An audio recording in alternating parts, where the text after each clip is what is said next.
بسم اللہ الرحمن الرحیم۔ حضرت عائشہ کی وفات۔ پیارے دوستوں، ایک عورت کی زندگی میں سب سے مشکل مرحلہ بیوہ ہونے کے بعد کا ہوتا ہے۔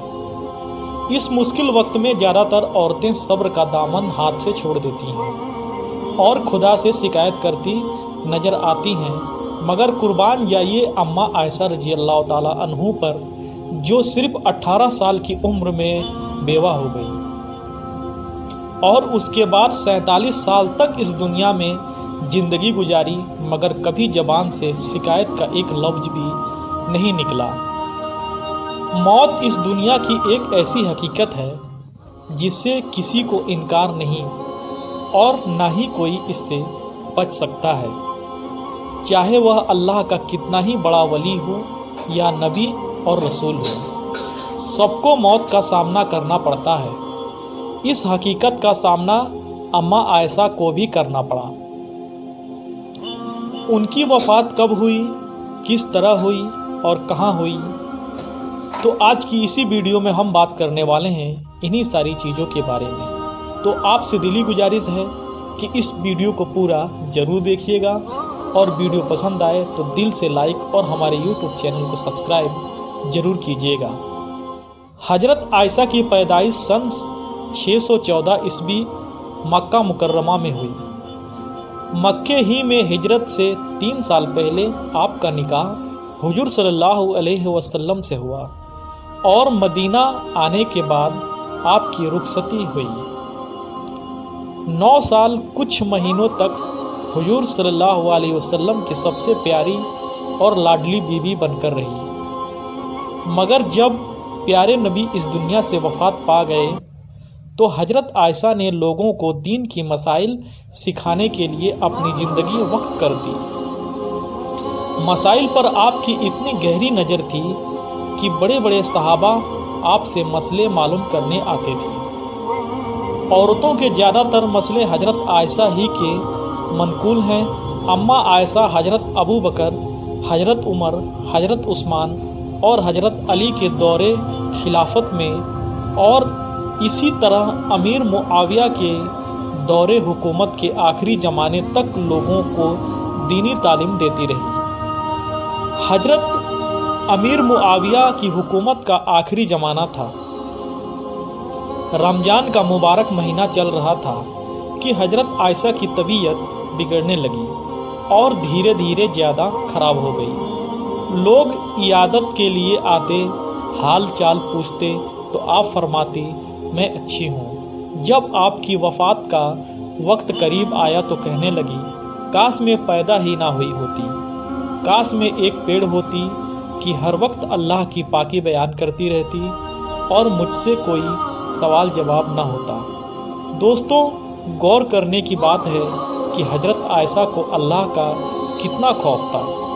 حالانکہ جبریل علی امین نے پہلے ہی حضور صلی اللہ علیہ وسلم کو یہ بشارت دے دی تھی، عائشہ آپ کی دنیا اور جنت دونوں جگہوں میں بیوی ہوں گی۔ حضرت عائشہ کے غلام جکوان کہتے ہیں کہ جب اماں عائشہ بیمار ہوئی تو میں اجازت لے کر آپ کے پاس گیا۔ آپ کے سرہانے آپ کے بھتیجے عبداللہ بن عبد الرحمن تھے۔ میں نے کہا عبداللہ بن عباس عیادت کے لیے آنا چاہتے ہیں۔ کہنے لگی ٹھیک ہے، ان کو بلا لو۔ عبداللہ بن عباس نے آتے ہی آپ کو سلام کیا اور کہا ام المومنین، آپ کو بشارت ہو، اب تو صرف جسم سے روح نکلنے کی دیر ہے، پھر آپ حضور صلی اللہ علیہ وسلم اور اپنے والد سے جا ملیں گی۔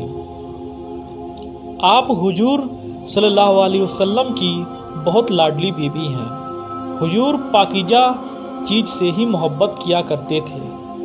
ایک مرتبہ سفر میں آپ کا ہار کھو گیا تھا، اسے ڈھونڈنے کے لیے حضور صلی اللہ علیہ وسلم صبح تک وہیں رکے رہے، حالانکہ لوگوں کے پاس وضو کرنے کے لیے پانی بھی نہیں تھا۔ پھر اللہ تعالیٰ نے تیمم کی آیت نازل فرمائی۔ مسلمانوں کو یہ آسانی آپ کی وجہ سے حاصل ہوئی۔ آپ پر جب لوگوں نے الزام لگایا تو اللہ تعالیٰ نے 7 آسمانوں کے اوپر سے آپ کی پاک دامنی کے لیے قرآن کی آیتیں اتاری، جن کو جبریل علیہ امین لے کر آئے۔ اب ایسے ہی کوئی مسجد نہیں جس میں آپ کی بے گناہی کی آیتیں صبح شام نہ پڑھی جاتی ہو۔ یہ سب باتیں سن کر اماں عائشہ بولی، ابن عباس، تعریفیں چھوڑو اس ذات کی قسم جس کے قبضے میں میری جان ہے۔ میری تو یہ تمنا ہے کہ کاش میں پیدا ہی نہ ہوئی ہوتی۔ اس کے بعد اماں عائشہ نے وصیت فرمائی کہ جب میرا انتقال ہو جائے تو مجھے حضور صلی اللہ علیہ وسلم کے پاس دفن نہ کیا جائے۔ میں نے ایک غلطی کی ہے جس کی وجہ سے مجھے شرم آتی ہے کہ میں حضور صلی اللہ علیہ وسلم کے پاس نہ دفن کی جاؤں،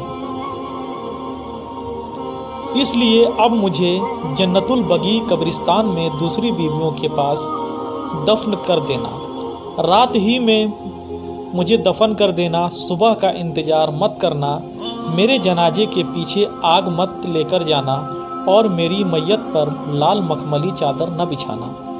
حضرت عائشہ نے منگل اور بدھ کے بیچ کی رات 17 رمضان 58 ہجری مطابق 13 جولائی 678 عیسوی کو یہ دنیا چھوڑی اور اپنے رب سے جا ملی۔ انتقال کے وقت آپ کی عمر 66 سال 11 مہینے تھی۔ آپ کی وفات کی خبر فوراً مدینے میں پھیل گئی۔ لوگ اپنے گھروں سے نکل آئے۔ جس نے بھی یہ خبر سنی غم میں ڈوب گیا۔ جنازے میں اتنی بھیڑ تھی کہ لوگوں نے رات کو کسی جنازے میں اتنی بھیڑ نہیں دیکھی تھی، اور ایسا لگ رہا تھا کہ عید کے دن کا مجمع ہے۔ نہلانے اور کفن پہنانے کے بعد جنازہ جنت البقیع میں لایا گیا۔ حضرت ابو ہریرہ رضی اللہ تعالیٰ عنہ نے جنازے کی نماز پڑھائی۔ رات ہی میں آپ کو دفن کیا گیا۔ دفن کرتے وقت قبر کے چاروں طرف پردہ کر دیا گیا۔ پھر آپ کے بھانجے اور بھتیجوں نے آپ کو قبر میں اتارا۔ تہجد کے وقت آپ کو دفن کیا گیا۔ حضرت عائشہ کے انتقال کی خبر جب ام المومنین حضرت ام سلمہ کو ملی تو فرمایا، عائشہ کے لیے جنت واجب ہے۔ وہ حضور صلی اللہ علیہ وسلم کی سب سے پیاری بیوی تھی۔ اللہ تعالی حضرت عائشہ سے راضی ہوں۔ واقعہ اگر پسند آئے تو میرے YouTube چینل کو سبسکرائب اور ہمارے ویڈیو کو